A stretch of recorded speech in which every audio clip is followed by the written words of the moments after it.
வணக்கம். தென்னிந்தியாவோட பழங்கால வரலாற்றை எடுத்துக்கிட்டோம்னா அதுல 3 பெரும் சக்திகள் இருந்தாங்க. நாம சங்க காலம்னு சொல்ற அந்த காலகட்டத்துல சேர, சோழ, பாண்டியர்கள் எப்படி ஒரு பெரிய சாம்ராஜ்யத்தை உருவாக்குனாங்க. வாங்க இந்த 3 ராஜ்யங்களோட கதைக்குள்ள நாம இப்ப போகலாம். இந்த வரலாற்றை புரிஞ்சுக்கிறதுக்கு நமக்கு ஒரு முக்கியமான வார்த்தை தேவை. அதுதான் மூவேந்தர். சங்க காலத்துல தென்னிந்தியாவோட வர்த்தகத்தையும் சரி வளத்தையும் சரி தங்களோட கட்டுப்பாட்டுல வச்சிருந்த அந்த 3 பெரிய மன்னர்களை குறிக்கிற வார்த்தை தான் இது. அப்போ யார் அந்த மூவேந்தர்? அவங்க தான் சேரர்கள், சோழர்கள், அப்புறம் பாண்டியர்கள். இந்த 3 ராஜ்யங்களுக்குமே தனித்தனி கதைகள் இருக்கு. வாங்க ஒவ்வொருத்தரா பார்க்கலாம். முதல்ல சேரர்கள் கிட்ட இருந்து ஆரம்பிக்கலாம். சரி, நம்மளோட பயணம் இப்போ எங்க ஆரம்பிக்குதுன்னா இந்தியாவோட மேற்கு கடற்கரையில இருந்து தான். இந்த பகுதியில தான் சேரர்களோட ராஜ்யம் அமைஞ்சிருந்தது. இங்க பாருங்களேன், இதுதான் ஒரு பழங்கால சேர நாணயம். இதுல அவங்களோட அதிகாரப்பூர்வ முத்திரையான வில்லும் அம்பும் பொறிக்கப்பட்டிருக்கு. ஒவ்வொரு ராஜ்யத்துக்கும் இந்த மாதிரி ஒரு தனித்துவமான சின்னம் இருந்துச்சு. அதுதான் அவங்களோட அடையாளம். அவங்களோட ராஜ்யம் எங்க இருந்துச்சுன்னு பாத்தீங்கன்னா இன்னைக்கு இருக்கிற கேரளா அப்புறம் மேற்கு தமிழ்நாடு பகுதிகளில் தான். வஞ்சி, அதாவது இப்போதைய கரூர், அதுதான் அவங்களோட தலைநகரம். முசிறி, தொண்டி மாதிரியான பெரிய துறைமுகங்கள் மூலமா கடல் வாணிபத்துல ரொம்ப சிறந்து விளங்குனாங்க. அவங்களோட அடையாளம் வில்லம்பு. அவங்க அணிஞ்சது பனம்பூ மாலை. சேரர்களோட வரலாறுங்கிறது வெறும் போர்களை பத்தினது மட்டும் இல்ல. நமக்கு எல்லாருக்கும் தெரிஞ்ச சிலப்பதிகாரத்தோட நாயகி கண்ணகிக்கு சேரன் செங்குட்டுவன் அப்படிங்கிற ஒரு சேர மன்னன் தான் கோயில் கட்டினதா அந்த காப்பியம் சொல்லுது. இதுல ஒரு சுவாரஸ்யமான விஷயம் என்னன்னா, இந்த காப்பியத்தை எழுதின இளங்கோவடிகளே செங்குட்டுவனோட சகோதரர் தானாம். சரி, மேற்குல இருந்து இப்போ நாம வளம் குழிக்கிற காவிரி பாயிற பகுதிக்கு போலாம். இந்த இடத்துல தான் நதிக்கரை மன்னர்கள்னு சொல்லப்படுற சோழர்களோட ராஜ்யம் செழிப்பா வளர்ந்துச்சு.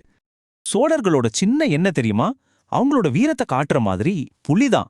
இந்த பழங்கால செப்பு நாணயங்கள்ல அந்த கம்பீரமான புலிச்சின்னத்தை நம்ம பார்க்க முடியுது. சோழர்கள் காவிரி டெல்டா அப்புறம் வட தமிழ்நாட்டை தங்களோட கட்டுப்பாட்டுல வச்சிருந்தாங்க. உறையூர் அவங்களோட தலைநகரமா இருந்துச்சு. காவிரி பூம்பட்டினம், அதாவது பூம்புகார், அவங்களோட முக்கியமான துறைமுகம்.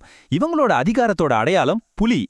சோழர்களோட மிகப்பெரிய சாதனை எதுன்னு கேட்டா அது அவங்களோட என்ஜினியரிங் திறமைதான்னு சொல்லணும். குறிப்பா கரிகாலன்கிற மன்னன் காவிரியோட போக்கையே கட்டுப்படுத்தி காடுகளை விளைநிலங்களா மாத்தினாரு. அவர் உருவாக்குன அந்த நீர்ப்பாசன கட்டமைப்புகள் அந்த பகுதியோட விவசாயத்தையே அடியோட மாத்தி அமைச்சது. இப்போ நம்ம பயணம் தெற்கு பக்கம் போகுது. இங்கதான் பாண்டியர்கள் ஆட்சி செஞ்சாங்க.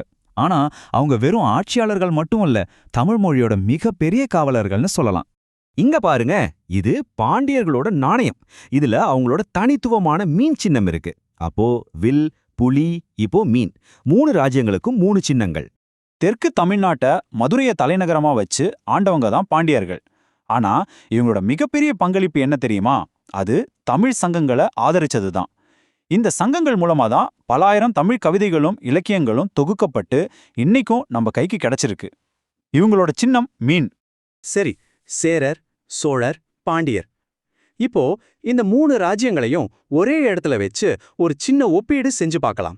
அப்போதான் இன்னும் தெளிவா புரியும். இப்ப பாருங்க, இது எவ்வளவு தெளிவா புரியுதுன்னு. மேற்குல சேரர்கள், அவங்க சின்னம் வில் அம்பு. வடக்குல காவிரி டெல்டா பகுதியில சோழர்கள், அவங்க சின்னம் புலி. தெற்குல பாண்டியர்கள், அவங்க சின்னம் மீன்.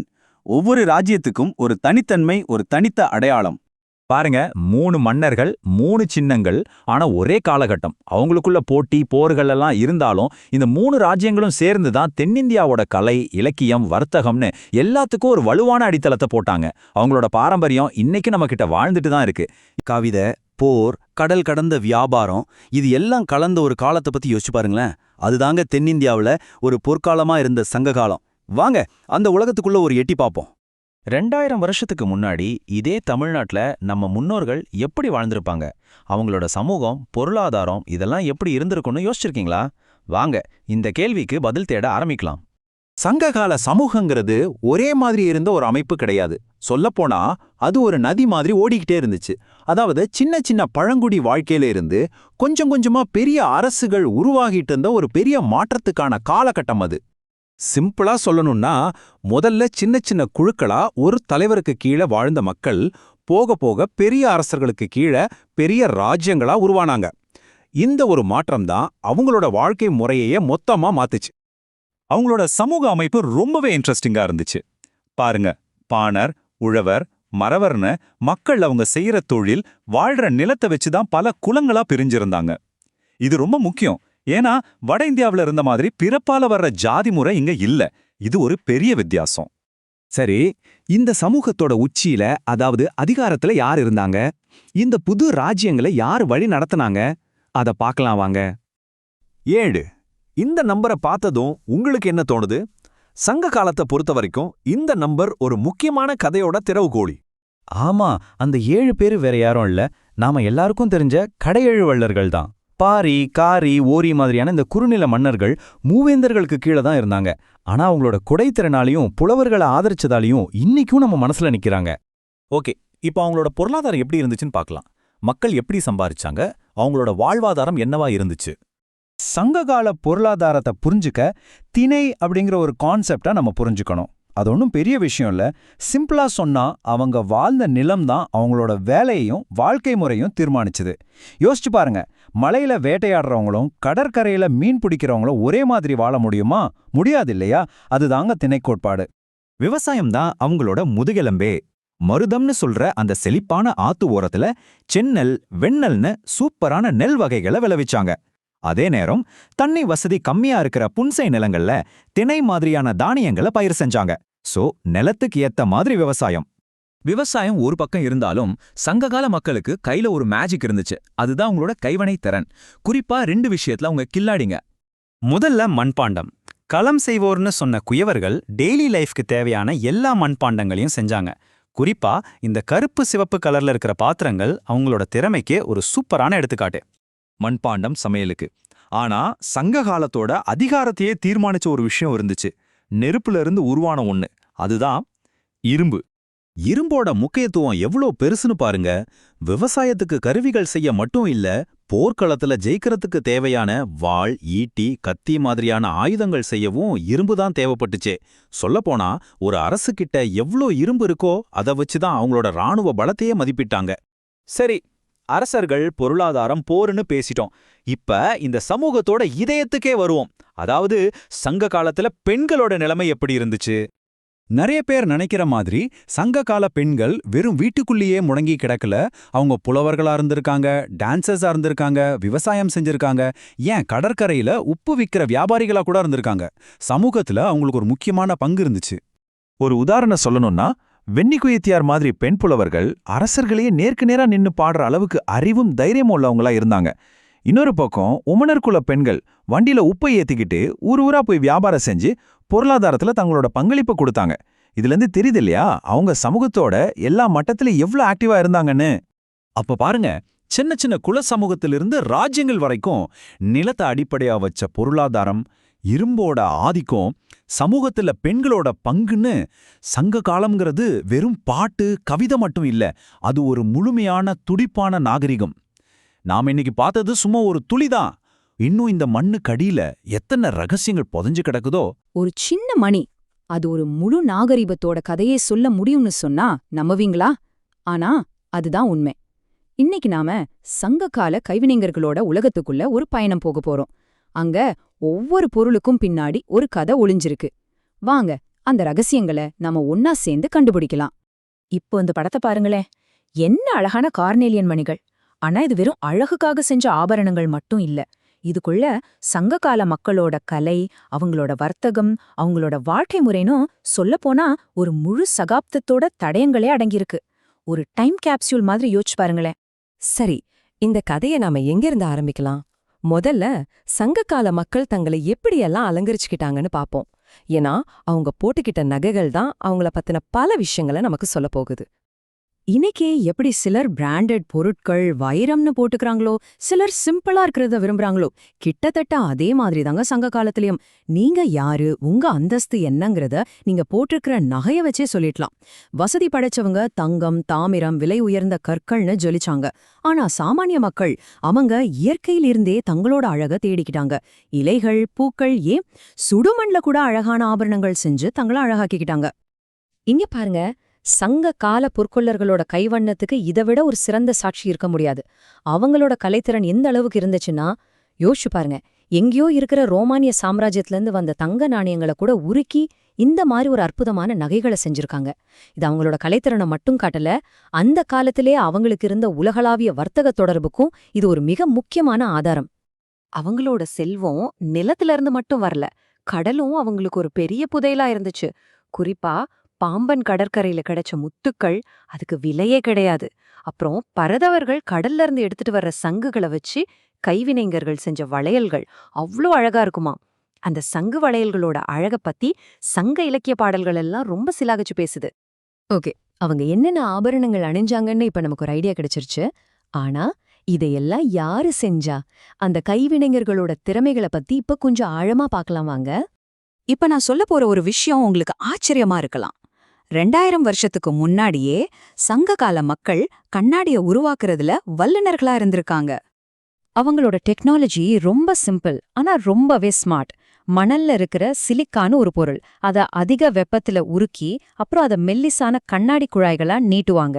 அது நல்லா குளிர்ந்ததுக்கு அப்புறம் சின்ன சின்ன மணிகளா வெட்டிடுவாங்க. அவ்வளோதான். விலை உயர்ந்த ரத்னக்கற்களை வாங்க முடியாதவங்களுக்கு இது ஒரு சூப்பரான மாற்று இல்லையா? இது அவங்களோட அறிவையும் தொழில்நுட்ப திறனையும் நமக்கு பளிச்சுன்னு காட்டுது.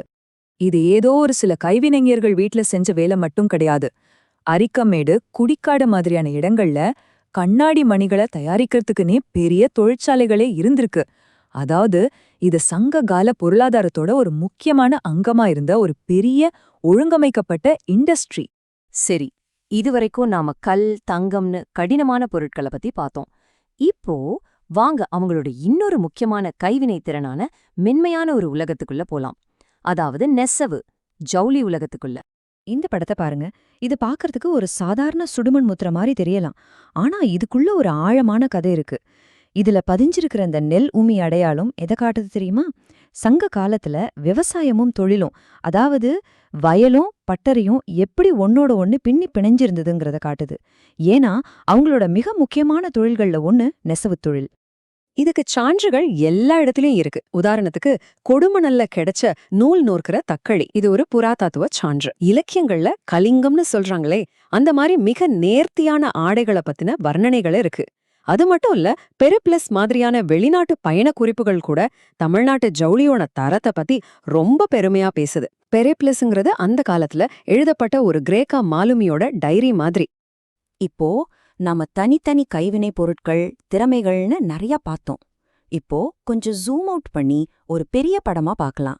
இந்த எல்லா கைவினை பொருட்களும் திறமைகளும் ஒன்னா சேர்ந்து சங்ககால சமூகத்தை இயக்கிய அந்த பெரிய பொருளாதார இயந்திரத்தை எப்படி உருவாக்குச்சுன்னு பார்க்கலாம் வாங்க. இப்ப நான் உங்ககிட்ட ஒரு சின்ன கேள்வி கேக்குறேன். கடற்கரையில இருக்கிற ஒரு மீனவர்கிட்ட உப்பும் மீனும் நிறைய இருக்கு, ஆனா சாப்பிட அரிசி இல்ல. அதே சமயம் உள்நாட்டுல இருக்கிற ஒரு விவசாயிகிட்ட அரிசி இருக்கு, ஆனா அவருக்கு உப்பு தேவைப்படுது. இந்த பிரச்சனைய சங்ககால பொருளாதாரம் எப்படி சரி செஞ்சிருக்கும்? அதுக்கான பதில் ரொம்ப சிம்பிளான ஆனா ரொம்ப சக்தி வாய்ந்த ஒரு முறையில இருக்கு. அதுதான் பண்டமாற்று முறை. அதாவது அப்போ பணம் கிடையாது, அதனால பொருட்களையும் வளங்களையும் நேரடியா பரிமாறிக்கிட்டாங்க. இதுதான் அந்த காலத்தோட பொருளாதாரத்தோட முதுகெலும்பே. இந்த பண்டமாற்று முறைங்கிறது ஏதோ வசதிக்காக மட்டும் இல்ல, அது அவங்க உயிர் வாழ்றதுக்கே அவசியமா இருந்துச்சு. ஏன்னா கடலோர பகுதிகள்ல மீனும் உப்பும் கிடைக்கும், ஆனா நெல் கிடைக்காது. மலை பகுதிகள்ல வேற சில வளங்கள் இருக்கும். அதனால ஒவ்வொரு பகுதியும் தங்களுக்குள்ள பொருட்களை பரிமாறிக்கிறது ரொம்ப ரொம்ப அவசியமா இருந்துச்சு. இந்த வர்த்தகம் தான் அவங்களோட வாழ்க்கைக்கும் செழிப்புக்கும் காரணமா இருந்துச்சு. ஒரு பழமையான ஆதாரம் இது ரொம்ப அழகா சொல்லுது. நல்லா கேளுங்க. இந்த பொருட்கள் அனைவராலும் உற்பத்தி செய்யப்படவில்லை மற்றும் அனைத்து குடியிருப்புகளிலும் உற்பத்தி செய்யப்படவில்லை. இந்த ஒரு வரி சங்ககால சமூகத்தோட மொத்த சாரத்தையும் நமக்கு விளக்கிடுது. அவங்க ஒருத்தர் சார்ந்துதான் வாழ வேண்டி இருந்தது. இந்த தேவைதான் அவங்கள ஒரு சமூகமா ஒன்னா பிணைச்சு வச்சிருந்தது. அப்ப பாத்தீங்களா, நாம ஆரம்பிச்சது ஒரு சாதாரண மணிலிருந்து, ஆனா இப்போ ஒரு சிக்கலான பொருளாதாரம் வரைக்கும் வந்திருக்கோம். ஒவ்வொரு பொருளும் எப்படி ஒரு பெரிய ஒன்னோட ஒன்னு இணைஞ்சிருக்கிற வலைப்பின்னலோட ஒரு பகுதியா இருந்திருக்குன்னு இப்ப நமக்கு புரியுது. சங்ககால மக்கள் மணிகளையும் தங்கத்தையும் துணிகளையும் நமக்கு விட்டுட்டு போயிருக்காங்க. அவங்களோட கைவினை பொருட்கள்ல ஒரு அழியாத பாரம்பரியத்தை விட்டு செஞ்சிருக்காங்க. இது நம்மள ஒரு விஷயத்தை யோசிக்க வைக்குது.